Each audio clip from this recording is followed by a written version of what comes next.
తను సమయం తీసుకొని దాన్ని కేటాయిస్తాడు కానీ లేదా అసత్యమైనటువంటి మాటలు మాట్లాడుతూ తన పబ్బం గడుపుతున్నాడు కానీ ఈరోజు స్పష్టంగా డేటాతో సహా ఏ రకంగా ఈ రాష్ట్రానికి అన్యాయం జరుగుతుంది అన్నటువంటిది మేము తెలియజేస్తాం. ఈ మాటలు మాట్లాడినప్పుడు ఎదురుదాడి చేసే సిద్ధాంతాలు కాకుండా జరుగుతున్నటువంటి నష్టాన్ని సమీక్షించుకొని రాబో రోజులలోనే ఈ రాష్ట్ర భవిష్యత్తు గురించి ఆలోచన చేయమని చెప్పి గౌరవ చంద్రబాబు గారిని కోరుతున్నాం. తన డబుల్ స్టాండర్డ్స్ మార్చుకోవాలి. తన అసత్యమైనటువంటి మాటలు, అసాధారణమైనటువంటి మాటలు అన్ని కూడా కల్లిబుల్లి మాటలు కట్టిపెట్టి రియల్ గా ఈ రాష్ట్రానికి మేలు చేసే ఆలోచన తను చేయాలి అని చెప్పి గట్టిగా ఆయనకు చెప్తూ, ఈ రాష్ట్రంలో నేను దావోస్కి వెళ్తున్నాను, నేను వెళ్తున్నాను, నా కుమారుడు వెళ్తున్నాడు, అక్కడ నెలల రోజులు ఉంటున్నాం అని చెప్పుకుంటూ అక్కడికి వెళ్లేటువంటి పర్యటనలో భాగంగా తన పిఆర్ కోసము తను నివసించేదానికి కొన్ని కోట్లు ఖర్చు పెడుతూ ఫాల్స్ ప్రాపగండా చేస్తూ కోట్లాది పెట్టుబడులు వచ్చేస్తున్నాయి, లక్షల కోట్లకు ఎంఓయూలు జరిగాయి, రాష్ట్ర భవిష్యత్తు మారిపోయింది అని చెప్పి అనేక మాటలు మాట్లాడుతుంటాడు. మొదటగా ఈ అంశం పైన పార్లమెంట్లో గౌరవ పార్లమెంట్ సభ్యులు మిథున్ రెడ్డి గారు ఒక ప్రశ్న వేశారు. ఎన్ని లక్షల కోట్లు పెట్టుబడులు ఇక్కడికి వచ్చాయి, ఎంతమందికి ఉపాధి కల్పించారు ఇప్పటిదాకా ఈ 2 సంవత్సరాలలో అన్నటువంటి ప్రశ్న వేస్తే మినిస్ట్రీ ఆఫ్ కామర్స్ కు సంబంధించినటువంటి DPIIT, department of promotion of industry and internal trade అన్నటువంటిది ఏదైనా కూడా ఎఫ్డీఐకి సంబంధించింది కానీ పరిశ్రమలు ఇక్కడ మొదలుపెట్టేటువంటి సంబంధించినటువంటి ఏదైనా కూడా అక్కడ కంపల్సరీ ఇన్ఫర్మేషన్ ఉంటుంది. వాళ్ళు ఇచ్చినటువంటి రికార్డు ప్రకారం ఈయన ఇప్పటిదాకా 23 లక్షల కోట్ల పెట్టుబడులు పెట్టామని చెప్పేటువంటి చంద్రబాబు నాయుడు గారు మాటలు అన్ని కూడా అసత్యమైనటివి. కేవలం ఈ 2 సంవత్సరాలలో 6,900 కోట్లు మాత్రమే ఇక్కడ పనులు జరుగుతున్నాయి. అందులో ఇవంతా కూడా కలిపి కేవలం 10 పరిశ్రమలకు సంబంధించిందే. అందులో 2 పరిశ్రమలు మాత్రమే పురోగతిలో ఉన్నాయి. ఈ 10 పరిశ్రమలు అయిపోతే కూడా 22,000 ఉద్యోగాలు క్రియేట్ అవుతాయి అని చెప్పి వాళ్ళు చెప్పారు. మరి వీళ్ళేమంటారు, 23 లక్షల కోట్ల పెట్టుబడులు వచ్చేసాయి, 25 లక్షల మందికి ఉద్యోగాలు ఇచ్చేశాము, మేము చెప్పినటువంటి నిరుద్యోగ భృతి అవసరం లేదు, ప్రతి ఒక్కరు ఉద్యోగాలలోనే ఉన్నారు, ఏ ఒక్క నిరుద్యోగ కూడా లేడు ఈ రాష్ట్రంలో, కాబట్టి మేము నిరుద్యోగ భృతి ఇవ్వాల్సిన అవసరం లేదు, 25 లక్షల మందికి ఉద్యోగాలు ఇచ్చేసామని చెప్తారు. మరి ఈ డేటా ప్రకారం చూస్తే ఏదైతే డిపిఐఐటి ఇచ్చినటువంటి ఇన్ఫర్మేషన్ ప్రకారం మినిస్ట్రీ ఆఫ్ కామర్స్ సంబంధించినటువంటి ఇన్ఫర్మేషన్ బట్టి చూస్తే కేవలం 22,000 ఉద్యోగాలు మాత్రమే వచ్చాయి. మరి గత ప్రభుత్వం ఉన్నప్పుడు అరాచకం చేశారు, పారిశ్రామికవేత్తలు రాష్ట్రాన్ని వదిలి వెళ్ళిపోయారు, రాష్ట్రం అధోగతి పాలైపోయింది అని చెప్పి పదే అసత్యమైనటువంటి మాటలు ప్రచారం చేసినటువంటి వీళ్ళు నిజంగా ఒక రాష్ట్రాన్ని ఎవరు అధికారంలో ఉన్నా ఎవరన్నా మంచి చేసినప్పుడు మంచినా అనకపోయినా రాష్ట్ర ప్రతిష్ట దిగజారే విధంగా ఇటువంటి ఆరోపణలు చేయకూడదు. కొంచెం ఇంకిత జ్ఞానం ఉన్న వాళ్ళు ఎవరు కూడా ఇటువంటి మాటలు మాట్లాడరు. వీళ్ళు అనైతికంగా మంచి జరిగినా కూడా దాన్ని యాక్సెప్ట్ చేయకపోగా దుర్మార్గంగా వచ్చేటువంటి పారిశ్రామికతను కూడా వీళ్ళు భయపడించే విధంగా అరాచకము ఏదేదో వీళ్ళు మాట్లాడారు కదా. మరి 2019 నుంచి 24 వరకు వైఎస్ఆర్సీపీ గవర్నమెంట్ ఉన్నప్పుడు ఈజ్ ఆఫ్ డూయింగ్ బిజినెస్ లో నెంబర్ 1 ఉన్నది దేశంలో. మరి మీ 2 సంవత్సరాల పాలనలో నీతి ఆయోగ్ ఇచ్చినటువంటి రిపోర్ట్లో 8వ స్థాయికి ఎందుకు దిగజారింది అని చెప్పి సమాధానం చెప్పాలి. వీళ్ళ దగ్గర ధైర్యం ఉంటే దీనికి ఆన్సర్ చేయాలి. ఎవరు అరాచకం సృష్టిస్తున్నారు, ఎవరు పారిశ్రామికతను బెదిరిస్తున్నారో దీన్ని బట్టి అర్థమవుతుంది. వీళ్లకు నిరుద్యోగుల పైన గాని రాష్ట్రంలో యువత పైన గాని ఏ మాత్రము ఇంట్రెస్ట్ లేదు. ఇదే ఆరోపణలు గతంలో చేసినప్పుడు కూడా మా గౌరవ నాయకులు జగన్మోహన్ రెడ్డి గారు 2019-24కు సంబంధించినటువంటి ఏదైతే మ్యానుఫ్యాక్చరింగ్ సంబంధించినటువంటి జీవీఏ కానీ ఇండస్ట్రీకి సంబంధించినటువంటి జీవీఏ వాళ్ళ రిపోర్ట్స్ 19-24 మధ్యన ఏ రకంగా ఈ రాష్ట్రం ఉన్నింది అన్నటువంటి దానిపైన ట్వీట్ చేశారు, ప్రెస్ మీట్ లో చెప్పారు. మరొకసారి గుర్తు చేస్తున్న జగన్మోహన్ రెడ్డి గారు చెప్పిన అంశం పైన మ్యానుఫ్యాక్చరింగ్ లో సౌత్ ఇండియాలో నెంబర్ 1 ఉన్నింది ఆంధ్రప్రదేశ్ రాష్ట్రము. ఇది నేను చెప్పేటువంటిది కాదు, రిజర్వ్ బ్యాంక్ ఆఫ్ ఇండియా చెప్పేటువంటిది. రిజర్వ్ బ్యాంక్ ఆఫ్ ఇండియా ఇచ్చినటువంటి రిపోర్ట్ లో సౌత్ ఇండియాలో నెంబర్ 1 ఉన్నింది మ్యానుఫ్యాక్చరింగ్ లో. భారతదేశంలో 5th ప్లేస్ లో ఉన్నది. ఇండస్ట్రీ జీవీఏ తీసుకుంటే సౌత్ ఇండియాలో నెంబర్ 1, దేశంలో 8వ స్థానంలో ఉంది. ఇది కూడా రిజర్వ్ బ్యాంక్ ఆఫ్ ఇండియా ఇచ్చినటువంటి సోర్సు. రిపీట్ చేస్తున్నా, ఇది మా లెక్కలు కాదు, మీలాగా కాకి లెక్కలు కాదు, మీలాగా దొంగ ప్రమోషన్స్ కాదు. రిజర్వ్ బ్యాంక్ ఆఫ్ ఇండియా ఇచ్చినటువంటి రిపోర్ట్.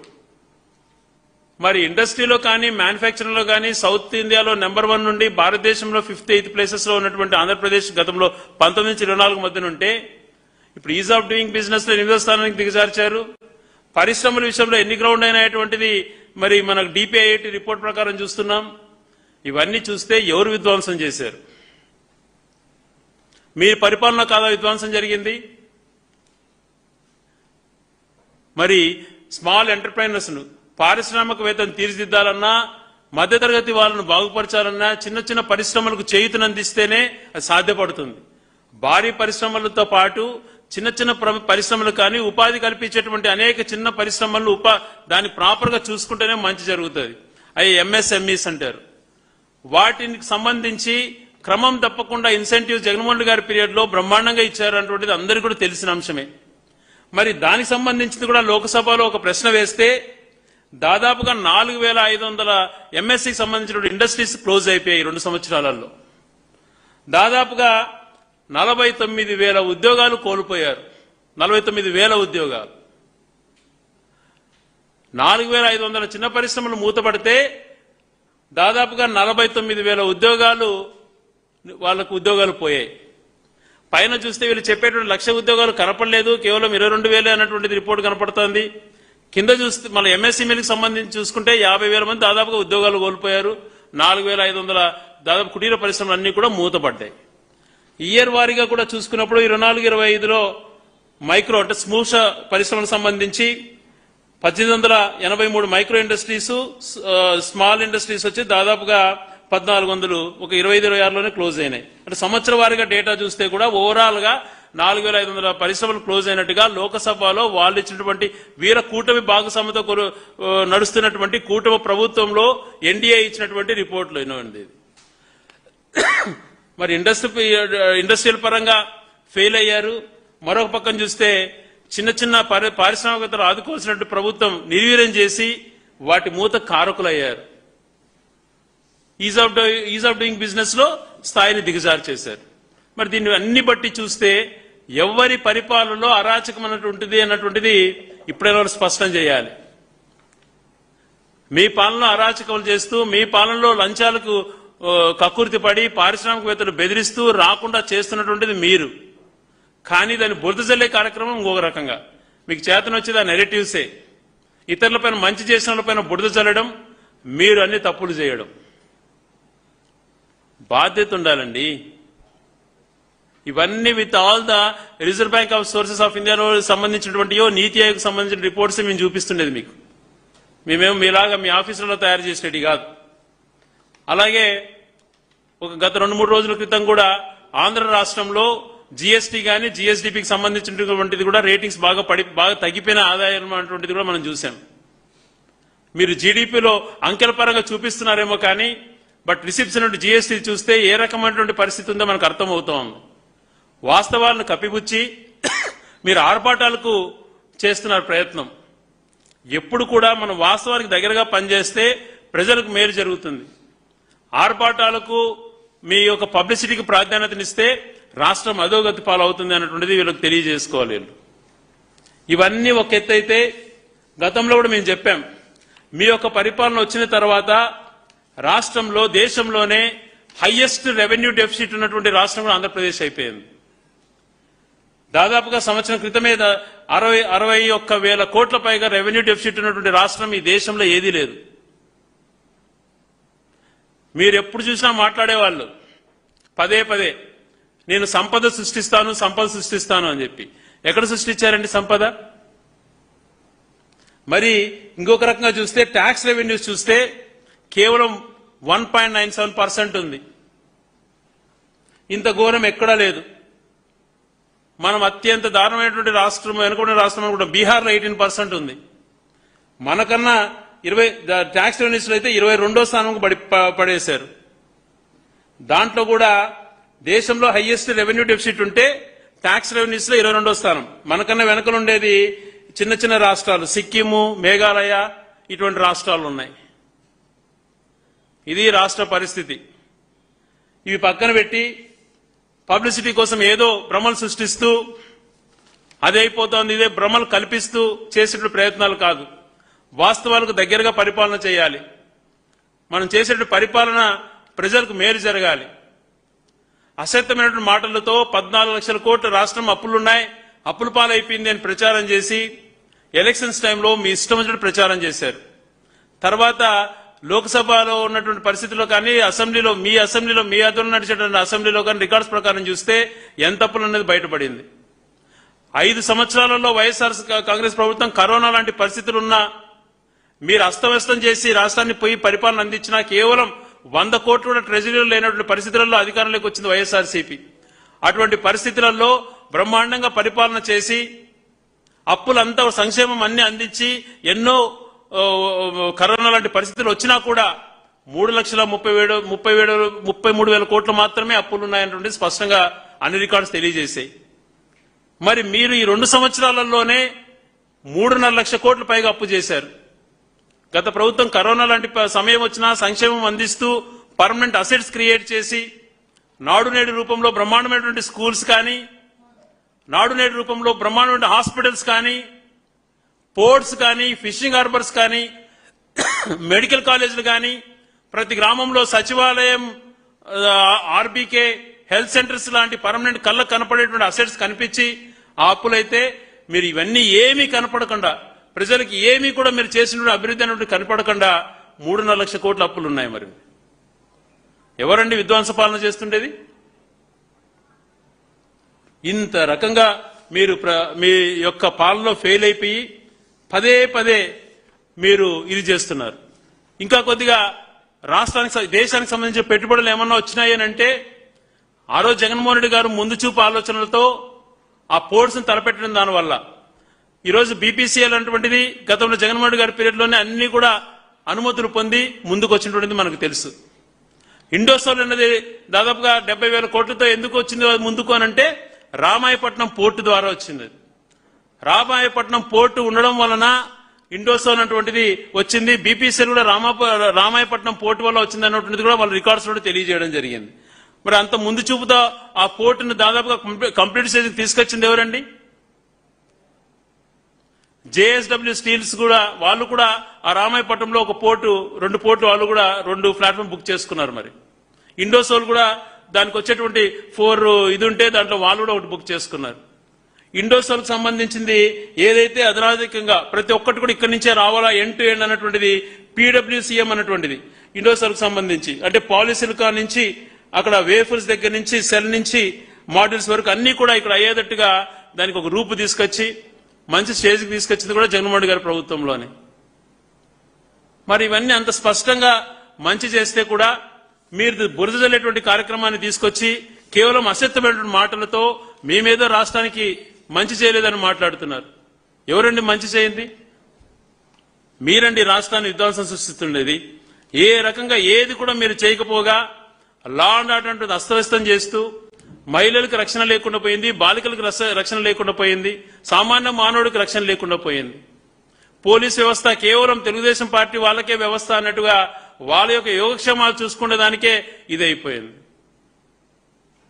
మా వాదనలో ఈ వ్యవస్థలు బాగుండాలా, పై అధికారులు మంచిగా ఉండాలా, కింది స్థాయిలో సర్కిల్ ఇన్స్పెక్టర్స్ కానీ, ఎస్ఐలు కానీ, హోంగార్డ్స్ కానీ, రైటర్స్ కానీ, లేకపోతే హెడ్ కానిస్టేబుల్స్ కానీ వీరందరికీ మంచి సదుపాయాలు ఉండాలా, వారాంత సెలవులు ఉండాలా, వాళ్ళు కుటుంబంతో గౌరవంగా ఉండాలనేటువంటి ఆలోచన చేసిన ప్రభుత్వం గతంలో. ఇప్పుడు ఇవన్నీ మర్చిపోయి స్థాయి దిగజార్చుకొని మీరు అధికార పార్టీకి సంబంధించిన శాసనసభ్యుల ఇళ్లలోనో మంత్రుల ఇళ్లలోనో మీరు పోలీసు వ్యవస్థను తాకట్టు పెడుతున్నారు. వాళ్ళ కుటుంబాలకి గులాంగిరి చేస్తూ వాళ్ళు చెప్పే అటువంటి ఆదేశాలు పాటిస్తూ చట్టం అనేది పక్కన పెట్టి మీ బాధ్యత చేయాల్సింది పక్కన పెట్టి వైఎస్ఆర్సీపీకి సంబంధించిన నాయకులను అరెస్టులు చేసుకుంటూ తప్పుడు కేసులు బనాయిస్తూ వాళ్ళ సేవలో తరిస్తున్నారు. ఇది మీ పాలన జరుగుతున్న లా అండ్ ఆర్డర్ విషయంలో. మహిళలకు జరిగినటువంటి అన్యాయంలో కానీ ఇప్పుడు దాకా మిస్ అయినటువంటి బాలికల్లో కానీ వాళ్ళు ఏ రకంగా వాళ్ళని తీసుకురావాలి, తప్పు చేసిన వాళ్ళు ఎలా శిక్షించాలి అన్నది లేకుండా పోలీస్ స్టేషన్లోకి పోతే లాకప్ డెత్తులు, ప్రశ్నిస్తే తప్పుడు కేసులు. ఇలాంటివి కాదండి పరిపాలన అంటే. ఇలాంటి ఫిగర్స్ తో చెప్పుకోవాలి గారి పరిపాలన చేసేవాళ్ళు. ఆ చిత్తశుద్ధి మీకు పూర్తిగా లేకుండా పోయింది. ఈరోజు ఒక్క నిమిషం ఆలస్యంగా వెళ్తే పరీక్ష కేంద్రంలోకి, నీట్ పరీక్ష కేంద్రంలోకి రానేరు. ఒక తండ్రి ఏ రకంగా బాధపడింది మనం చూసాం. తన కూతుర్ని పరీక్ష సెంటర్లో ఒక్క నిమిషం లేట్ అయింది అన్నటువంటి దానిపైన. అటువంటిది పేపర్లు లీక్ చేసుకుంటూ మీ హాయంలో ఎంత మందిని రోడ్లు పాలు చేశారండి మీరు. ఈరోజు యువత అన్ని కూడా గమనిస్తోంది దేశవ్యాప్తంగా. ఎందుకు నెరవేర్చలేకపోతున్నారు? అమ్మఒడి మాట్లాడినా జగన్మోహన్ రెడ్డి గారికి క్రెడిట్ వస్తుంది. ఈరోజు మీరు పేరు మార్చారు కానీ తల్లికి వందనమని ఎవరు అనట్లేదు, దాని అమ్మఒడి అంటున్నారు. ఈరోజు స్కూల్ పిల్లలు బ్యాగులు ఎవరు మొదలు పెట్టారంటే వాళ్ళే చెప్తారు. వాళ్ళకు ట్యాబ్స్ ఇచ్చి ఏ రకమైన ఎడ్యుకేషన్ సిస్టమ్ లో మార్పు రావాలి, క్లాస్ రూమ్స్ డిజిటల్ క్లాసెస్ ఉండాలని ఆలోచన చేసిన వ్యక్తి ఎవరంటే జగన్మోహన్ రెడ్డి గారి పేరు చెప్తారు. చెప్తే మీ పేరు ఎప్పుడు చెప్పరు. ఇవే కాకుండా మహిళల సాధికారత కోసం ఎంత మంచి చేశాడో ఒక్కొక్క అంశం చెప్తే ఒక రోజంతా చెప్పొచ్చు. ఇవన్నీ పరిస్థితులు ఉన్నాయి. ఇవన్నీ మీరు పరిపాలన చేతగాక, అట్లా సంక్షేమం అందించలేక, మరొక పక్కన పరిశ్రమలలో మంచి చేయక, ఉద్యోగస్తులకు కూడా న్యాయం చేయలేక వాళ్ళని ఏడిపిస్తూ అన్ని రకాల్లో విఫలమయ్యి ఇంకా మీకు ఏమి చెప్పుకొని చేతగాక చేసింది ఏమీ లేదు కాబట్టి ప్రజలకు వివరించలేక ఇటువంటి మాటలు, దుర్మార్గమైన మాటలు మాట్లాడుతూ అపనిందలేస్తూ తప్పుడు ఇవన్నీ కూడా అంటగడుతూ మీరు కాలం వెలుబుచ్చుతున్నారు. కానీ ఇవన్నీ ప్రజలు గమనించలేదన్నది మీరు అనుకుంటున్నారు. కానీ ప్రతి అంశము ప్రజలు గమనిస్తున్నారు. ఇవన్నీ గమనిస్తున్నారు. మీకు ఖచ్చితంగా గుణపాఠం చెప్పేటువంటి రోజు దగ్గరలో వస్తుంది.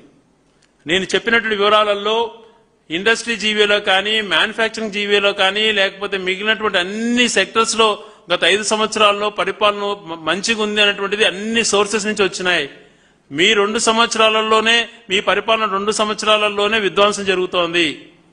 లా అండ్ ఆర్డర్ పరిస్థితి, పోలీసింగ్ వ్యవస్థ అత్యంత కనిష్ట స్థాయికి దిగజారిపోయింది అని చెప్పి కూడా రిపోర్ట్స్ వచ్చాయి. ఏ దాంట్లో కూడా ఈ రాష్ట్ర పరిస్థితిని మంచిగా లేదు. మీలో మార్పు రావాలి. మార్పు రాకపోతే మీరు చాలా ఈ రాష్ట్రాన్ని సర్వనాశనం చేసిన వ్యక్తులుగా చరిత్రలో మీరు ఎప్పుడు కూడా ఒక విలన్లుగా మిగిలిపోతారు. ఈ సోర్సెస్ ప్రకారం నేను చెప్పినటువంటిది దీంట్లో ఏదైనా తప్పు ఉంటే మీరు చెప్పండి. నేను ఎక్కడికైనా సిద్ధం రావడానికి, మీతో చర్చించడానికి. కాబట్టి ఎదురుదాడి మాటలు లేకపోతే బూతు పదాలతో విరుచుకుపడేటువంటిది అని సంస్కృతి అనేది కూడా మార్చుకొని ప్రజలకు మేలు చేసేటువంటిది, రేపు పొద్దున మీకు అధికారం ఉన్నా లేకపోయినా ఫలాంటి చేశాము అని చెప్పి గర్వంగా చెప్పుకునే విధంగా పరిపాలన చేయండి. హైదరాబాద్ నేను నిర్మించాను అని మాట్లాడుతున్నావు. నువ్వు నిన్ను 9 సంవత్సరాలు ఆ ఉమ్మడి రాష్ట్రంలో ముఖ్యమంత్రిగా, ఇప్పుడు 7.5 సంవత్సరం అయిపోయింది విడిపోయిన రాష్ట్రంలో నువ్వు ముఖ్యమంత్రి అయ్యి. ఏమాత్రం ఏ నగరం నిర్మించినావు? దీన్ని బట్టి చూస్తే నీ పరిపాలన అంతా కూడా, నీకు విజనరీ అని చెప్పుకునేదంతా కూడా కాదు, మోసము.